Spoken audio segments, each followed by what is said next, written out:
Of our lecture series of textual analysis of the drama Macbeth, and in that series of textual analysis now we have come to scene third of act 4, and this is part C of this scene.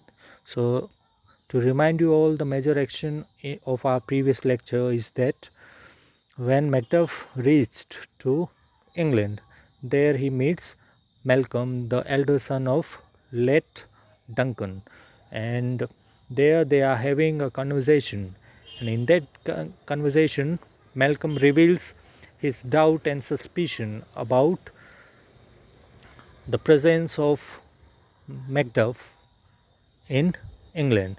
He says that why Macduff has left his family unprotected there in Scotland and came here. So this arises a kind of doubt in his mind, and then Macduff convinces that he came there only to save his country from the ruthless kingdom of Macbeth.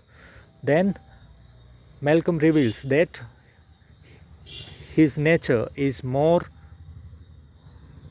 ruthless than Macbeth, and he is more greedy and avaricious, and he has more vices than Macbeth, so he is not fit to rule the kingdom of Scotland.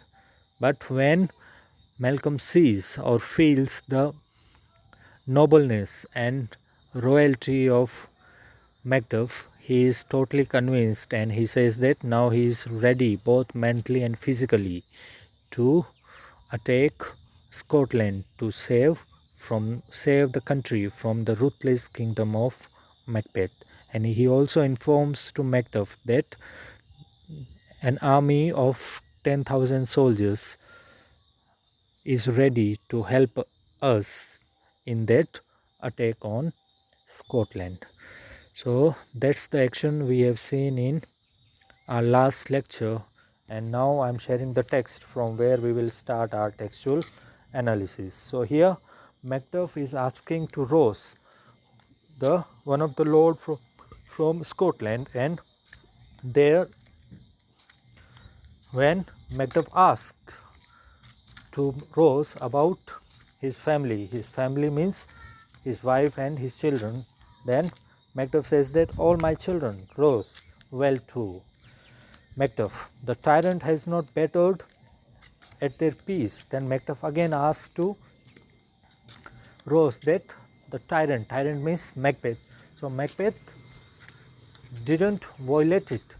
Their peace means Macbeth didn't try to harm them.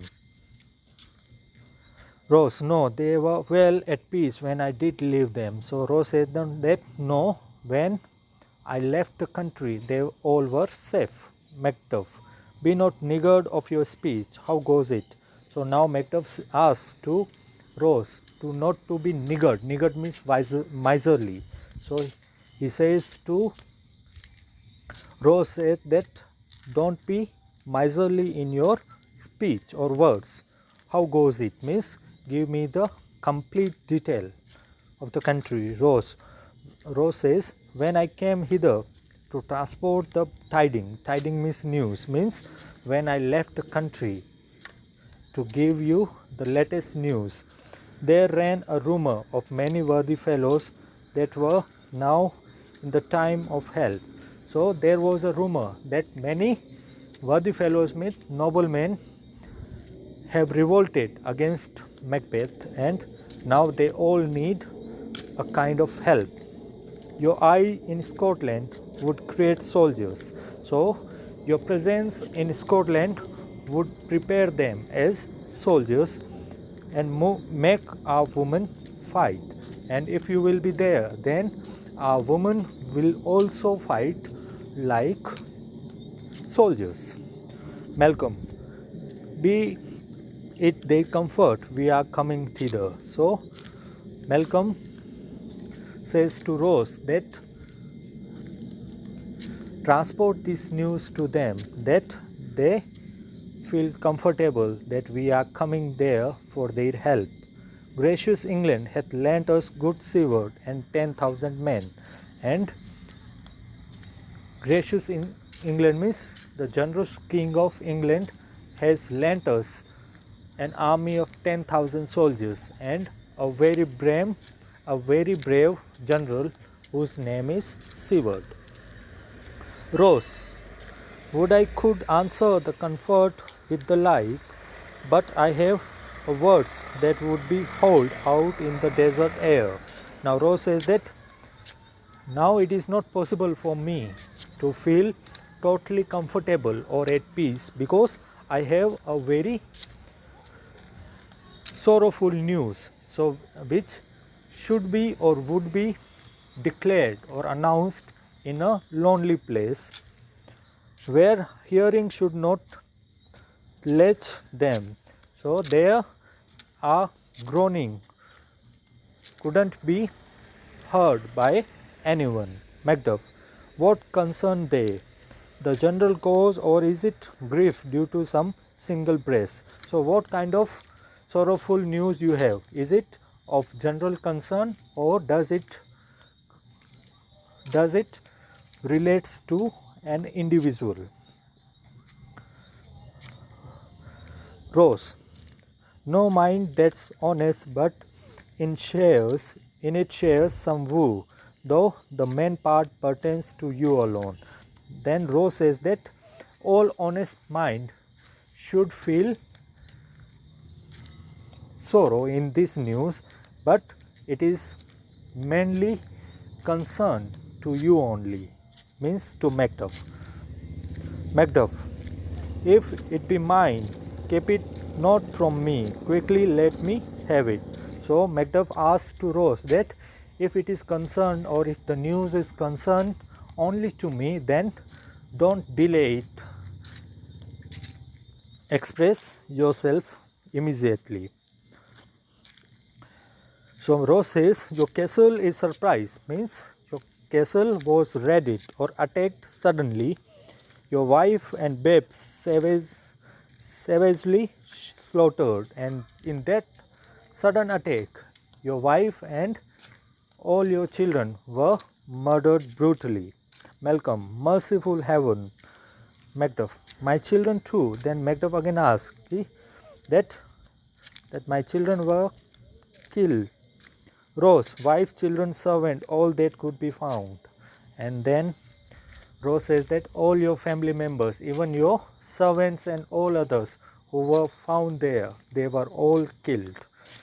Macduff, and I must be from thence, my wife killed too. Then Macduff again asks to Rose to confirm that is my wife also killed. Rose, I have said. Malcolm, be comforted. Let make us medicine of our great revenge to cure the deadly grief. Then Malcolm tries to comfort Macduff, and he says that this kind of incident should be treated like our medicine, means we should make it as our strength, and we should take revenge from Macbeth for all his brutality. Macduff, he has no children, all my pretty ones. Then Macduff says that Macbeth doesn't have any child, all my pretty ones, and he killed all my pretty children. Did you say all? Oh, hellkite, all. What, all my pretty chickens? And the dam at one fell swoop, say. And so Macduff says that all my family members were killed in one attack, very mercilessly. Malcolm, dispute like a man. So Malcolm says that deal it with like a man. Macduff, I shall do so, but I must also feel it as a man. Macduff says that yes, I will treat it like a man, but I am also feeling it like a man. I cannot be remember such things were, they were most precious to me. So these family members were the most precious things to me, and did heaven look on and would not take their part. So when my family members were murdered. So did not God interfere and tried to save my family? Sinful Macduff, they were all stuck for thee. Heaven rest them now. Now I am feeling myself guilty that all my family members were killed due to me. So it is a sin committed by me. Malcolm, be this the whetstone of your sword. So Malcolm now says to Macduff, say that this cruel incident should be used to sharpen your sword, and let grief convert to anger, and your grief should be converted to your anger. Blunt not your heart and enrage. So do not sink in sorrow, but strengthen your heart and take revenge from Macbeth. Macduff, oh, I could play the woman with my eyes and braggart with my tongue, but gentle heavens, front to front, bring thou this fiend of Scotland and myself within my sword length set him. So now Macduff prays or appeals to God that, O gentle heaven, front to front bring thou the fiend of Scotland. So I want the enemy of Scotland in front of my eyes. So I want to fight with him face to face. If he escape, heaven forgive him too. And if he escapes there, then may God also forgive him. Malcolm, this tune goes manly. So now you are behaving like a man. Come, go with to the king.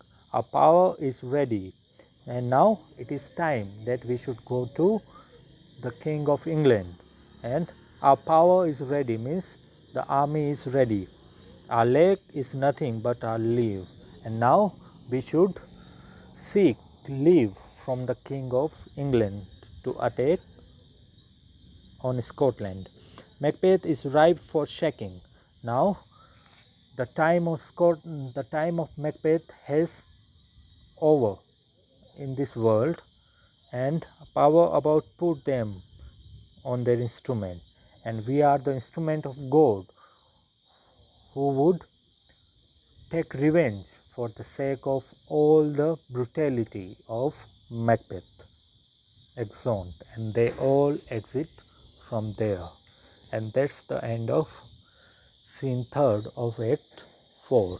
Thank you.